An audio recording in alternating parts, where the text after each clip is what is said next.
Sabi ko sa doktor, please, bulugin niyo ako. Sabi ko, gusto ko yung parang anesthesia na sabog ka. Well, wala ka na maramdaman sakit na ganun. Kasi, saan ko makaupo ng matagal-tagal. Ito, nililit niya yung nasa tiyan ko.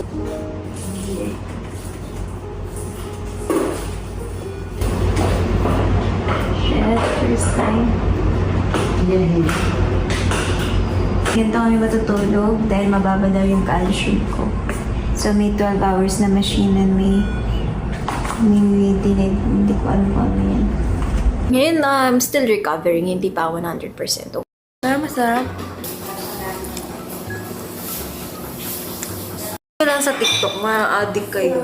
It's also an African or Nigerian dish. I think Nigeria. Maliko. First time ko yun sa buhay ko. Pero nagpupunas ako araw-araw ng face towel and all sa body. Nagpa-schedule ako sa salon. Paglabas ko, papakus